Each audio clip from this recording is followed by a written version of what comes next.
سورۃ البقرہ کے اندر کہ ایک شخص ہے، اس کا باغ ہے، اس باغ کے اندر درخت لگے ہوئے ہیں، اس کے اندر فصل بھی ہے، کھیتی ہے، باغات بھی ہے، پھل بھی ہے، سب کچھ ہے۔ یہ شخص بڑھاپے میں ہے اور اس کے جو بچے ہیں، اولاد ہے، وہ کمزور ہے، چھوٹے، ناتواں ہے، وہ اس قابل نہیں ہے کہ اپنے باپ کا ہاتھ بٹا سکے، اس کی کوئی مدد کر سکے۔ ایسے میں آگ آتی ہے اور اس باغ کے اندر جا کے گر جاتی ہے اور وہ باغ جل جاتا ہے ساتھ، فاحترقت، وہ جل جاتا ہے وہ باغ۔ اب اس شخص کی تباہی میں اور آپ غور و فکر کریں کہ کتنی بڑی تباہی ہے۔ یہ آدمی بوڑھا ہے، اولاد بچے اس کے کسی قابل نہیں ہے، اس کے آمدن اور کمائی اور روزی کا ایک ہی ذریعہ تھا یہ باغ، اور وہ جل گیا۔ اب وہ کیا کرے گا؟ وہ تو تباہ ہو گیا۔ اسی طرح وہ انسان جو اس دنیا کے اندر اعمال کر رہا ہے، محنت کر رہا ہے، مشقت کر رہا ہے، اور جب قیامت کے دن یہ اللہ کے سامنے جائے گا تو خود تو یہ کمزور ہوگا، کسی قابل نہیں ہوگا کہ یہ اپنی مدد کر سکے، یہ کمزور ہوگا۔ اور جو اس کے رشتہ دار ہے وہ بھی ایک کمزور اولاد کی طرح، جو اپنے باپ کا ہاتھ نہیں بٹا سکتے، وہ رشتہ دار بھی اس کے کچھ کام نہیں آئیں گے، دوست بھی کچھ کام نہیں آئیں گے، اولاد بھی کچھ کام نہیں آئے گی، اور آخر کار وہ جہنم کی بھڑکتی ہوئی آگ کے اندر داخل کر دیا جائے گا۔ اس سے بڑی تباہی، اس سے بڑا نقصان انسان کے لیے کیا ہوگا؟ دیکھیں، ہم غور و فکر کریں، یہ دنیا جو ہے، یہ پوری دنیا مزین کر دی گئی ہے، مزین کر دی گئی ہے انسان کے لیے۔ یہ ایک آزمائش ہے، امتحان ہے۔ اس دنیا کے اندر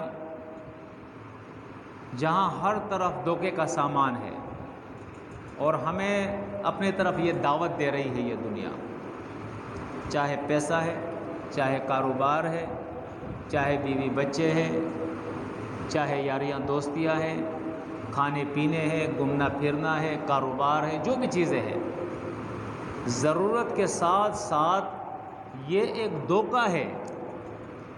یہ اس وقت دھوکہ ہے جب یہ ہمیں یہی چیزیں آخرت سے روک لیتی ہے، آخرت کے ہمارا نقصان کرتی ہے، ہمیں جہنم کے گڑھے کے اندر یہ چیزیں اتار دیتی ہے، تو یہ ہمارے لیے دھوکہ بن جاتی ہے۔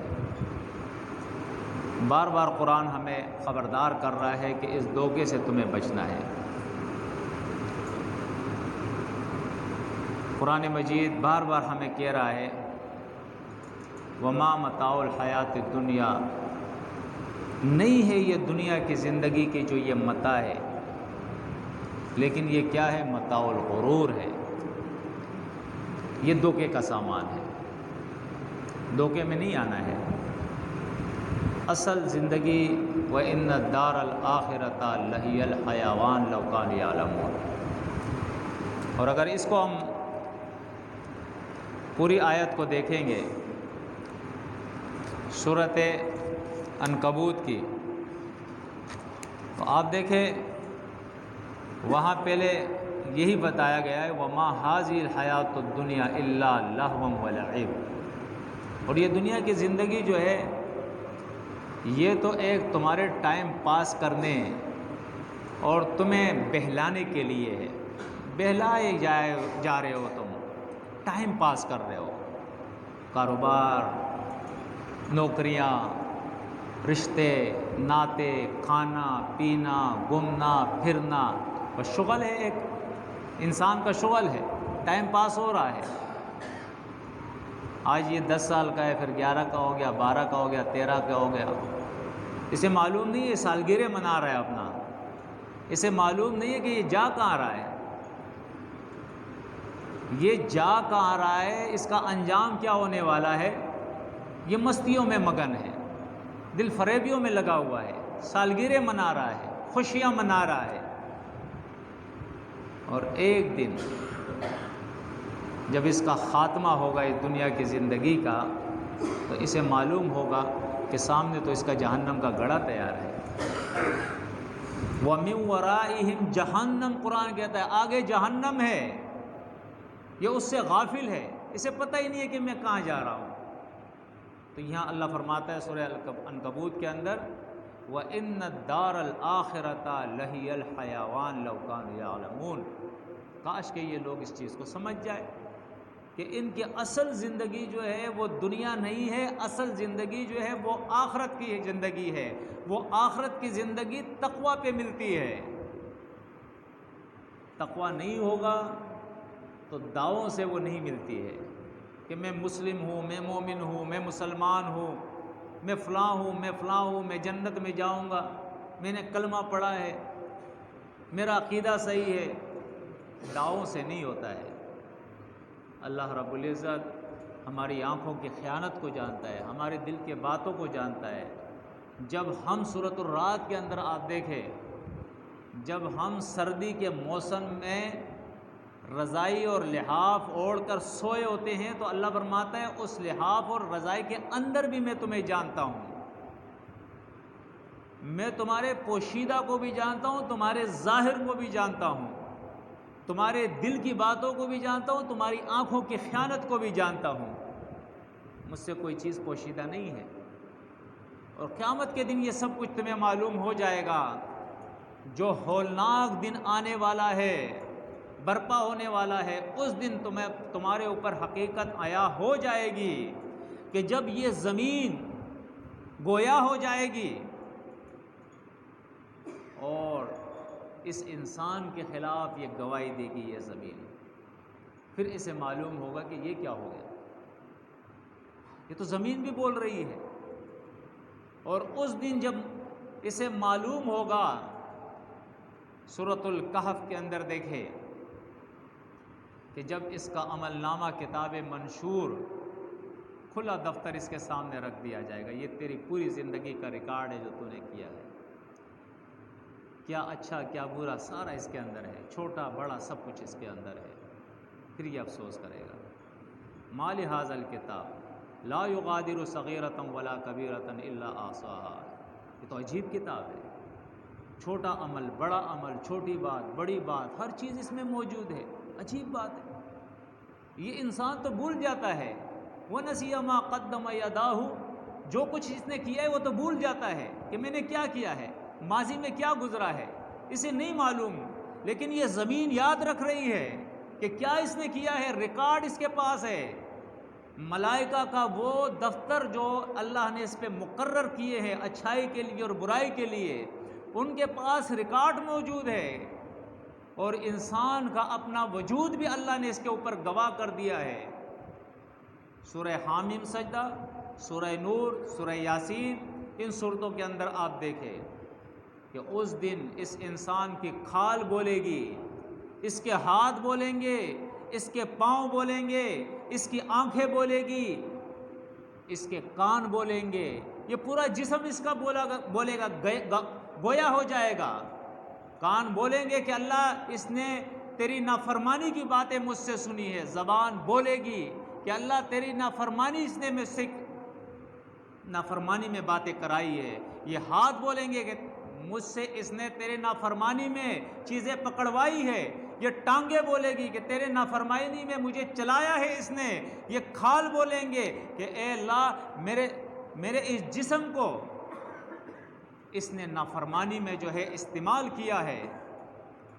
اس دن پھر کوئی انسان کے چھوٹنے کی کوئی سبیل نہیں ہوگی، یہ چیخے گا چلائے گا، فَهَلْ إِلَىٰ خُرُوجٍ مِّن سَبِيلٍ، ہے یہاں سے کوئی نکلنے کا راستہ، ہے یہاں سے کوئی نکلنے کا راستہ۔ کبھی کہے گا کہ اے اللہ کوئی ہے پناہ کی جگہ، کلا لا وزرا، اعلان ہوگا نہیں کوئی پناہ کی جگہ تیرے لیے نہیں ہے۔ اور ملائکہ سے اللہ حکم کرے گا، سورہ الحاقہ کے اندر اللہ فرماتا ہے کہ اس باغی اور طاغی کو اس مشرک کو، اس مجرم کو، اس نافرمان کو، اس متکبر انسان کو، اس میرے نافرمان انسان کو 70 گز کی زنجیریں پہنا کر جکڑ کے زنجیروں میں اس کو جہنم کے بیچ میں پھینک دو۔ انہ لا یؤمن باللہ العظیم، انہ کان لا یؤمن باللہ العظیم۔ یہ اللہ، جو اللہ عظیم اللہ ہے، عظیم اللہ ہے، اس عظیم اللہ کی بات پر اس نے اعتماد نہیں کیا تھا۔ سب کچھ اللہ نے بیان کر دیا اپنی کتاب کے اندر۔ اس کے پاس وقت نہیں ہے کہ یہ قرآن کو کھولے، قرآن کو سمجھے، قرآن پہ عمل کرے۔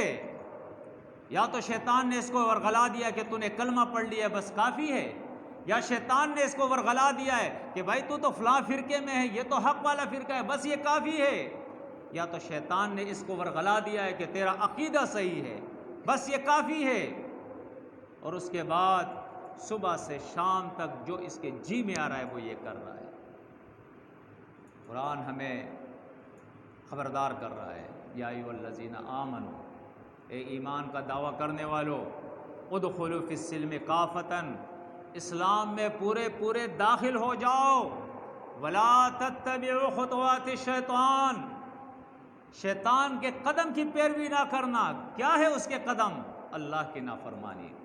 جس طرح شیطان نے اللہ کی نافرمانی کی ہے، جانتے بوجھتے پوری ڈٹائی کے ساتھ اللہ کہہ بھی رہا ہے اس کو کہ کیوں میری نافرمانی کر رہے ہو، اور وہ کہہ رہا ہے میں بہتر ہوں، یہ بہتر نہیں، میں بہتر ہوں۔ اپنے آپ کو بہتر سمجھ کے وہ نافرمانی کر رہا ہے۔ آج بھی ہماری نافرمانیوں کی اصل وجہ یہ ہے کہ ہمارے اندر میں ہے، ہمارے اندر انا ہے، ہمارے اندر تکبر ہے، ہمارے اندر خود غرضی ہے، ہمارے اندر مفادات ہے، ہم نے اپنے نفس کو الہ بنایا ہوا ہے، جس کی وجہ سے ہر جرم ہمارے اندر جو ہے وہ پیدا ہو گیا ہے، شرک سے لے کر گناہ کبیرہ یا گناہ کبیرہ سے بھی چھوٹے درجے کا گناہ ہو۔ سب گناہوں کی اصل وجہ جو ہے وہ انسان کی اپنی میں ہے۔ جب تک یہ میں ختم نہیں ہوتی اس وقت تک یہ اللہ کا بندہ نہیں بن سکتا ہے، اس وقت تک یہ مخلص بندہ نہیں بن سکتا ہے۔ دنیا اس کو جتنی بھی اچھا سمجھے، دنیا جتنا بھی اچھا تصور کرے اس کو، لیکن اللہ کے نزدیک جب تک اس کی میں ختم نہیں ہوتی ہے، اس کا تکبر ختم نہیں ہوتا ہے، اس وقت تک اللہ کے نزدیک یہ اللہ کا پسندیدہ بندہ نہیں ہو سکتا ہے۔ ایک ہی نافرمانی تو اس نے کی تھی کہ آدم کو خلیفہ میں نے بنایا، اس کو خلیفہ تسلیم کرو۔ لوگوں نے تو اس سے پھر کچھ اور شرک نکال لیا کہ اللہ نے کہا آدم علیہ السلام کے سامنے تم سب سجدہ کرو۔ سجدہ اللہ کا حق ہے، اللہ کے علاوہ کسی کے لیے سجدہ نہیں ہوتا ہے۔ زمین اور آسمان ہر چیز، ملائکہ اللہ ہی کے لیے سجدہ کرتے، قرآن کی کئی آیتیں اس کے اوپر ڈال ہے۔ لوگ اس طرف لے گئے شرک کے طرف، لیکن اصل معاملہ یہ تھا، سجدہ یہاں سجدے سے مراد سجدہ فرما برداری کا سجدہ ہے، یعنی اللہ کا حکم مانو، اور اللہ کا حکم یہ ہے کہ آدم کو تسلیم کرو، یہ خلیفہ ہے۔ تمام ملائکہ نے تسلیم کیا سوائے ابلیس کے کہ نہیں، انا خیر منہ، میں اس سے بہتر ہوں، میں اسے خلیفہ تسلیم نہیں کروں گا۔ اور یہ ایک حکم اللہ کا نہ مان کے وہ جہنم کے اندر ہمیشہ ہمیشہ کے لیے اتر گیا، لعنتی ہو گیا قیامت تک، اور قیامت کے بعد بھی اللہ کی لعنت اس پہ برسے گی۔ اور میں اور آپ اگر صبح سے شام سے تک اللہ کی نافرمانیاں کرے ڈٹائی کے ساتھ، معلوم ہے ہم میں سے کون ایسا ہے جس کو معلوم نہیں ہو کہ اللہ کی کتاب ہے قرآن مجید، یہ اللہ کے قانون کی کتاب ہے، یہ اللہ کے احکامات کی کتاب ہے، یہ اللہ کے فیصلوں کی کتاب ہے، یہ اللہ کی وعظ و نصیحت کی کتاب ہے، یہ اللہ کی ہدایت کی کتاب ہے۔ ہم میں سے کون ایسا ہے پاگل جس کو یہ معلوم نہ ہو؟ لیکن اس علم کے باوجود بالکل وہی بات ہے جو قرآن سورہ الجاثیہ کے اندر بیان کرتا ہے، افرأیت الذی من اتخذ الہہ ہواہ واضلہ اللہ علی علم وختم علی قلبہ۔ اللہ بیان فرماتا ہے اس شخص کو آپ نے دیکھا ہے جو جانتے بوجھتے علم کے ساتھ اس نے اپنے خواہش نفس کو الہ بنایا اللہ کے مقابلے میں، اور گمراہی کے اندر مبتلا ہو گیا ہے، قرآن سے اٹ گیا ہے، وہ دل پہ اس کے مہر، کانوں پہ اس کے مہر، آنکھوں پہ اس کے پردے آ گئے ہیں۔ آج وہی حالت ہم سب کی ہے، سب کچھ جانتے ہیں ہم، کیا ہم نہیں جانتے کہ یہ اللہ کی کتاب ہے؟ قیامت کے دن اس کے بارے میں پوچھا جائے گا، لیکن کتنے لوگ ہیں جن کو یہ فکر ہے کہ یہ کتاب میں سیکھوں، اس کتاب پہ عمل کروں، اس کتاب کے مطابق عقیدہ بناؤں، ورنہ میری آخرت تباہ ہو جائے گی۔ دنیا تو ہے تباہ، دنیا میں تو ہوئے گی یہ قوم ذلیل، دنیا میں تو ہو گئی یہ قوم بے چین اور بے سکون، لیکن آخرت بھی ان کی تباہ ہے۔ یہ فکر آج کسی کو نہیں ہے۔ ڈیوٹی ہے، کاروبار ہے، کورسز کرنے ہیں، انگلش سیکھنی ہے، کمپیوٹر سیکھنا ہے، ڈاکٹر بننا ہے، انجینئر بننا ہے، اچھا تاجر بننا ہے، شادی کرنی ہے، اولاد پیدا کرنی ہے، رشتے کرنے ہیں، دوستیاں کرنی ہے، پتہ نہیں کیا سے کیا کرنا ہے۔ ایک کام ہماری سمجھ میں نہیں آتا ہے کہ یہ قرآن ہمیں سیکھنا ہے، اس پہ عمل کرنا ہے، اس کو اپنی زندگی میں لانا ہے، اس کتاب کا پیغام دنیا والوں تک ہمیں پہنچانا، یہ ہم پر فرض ہے، لازم ہے۔ یہ سمجھ میں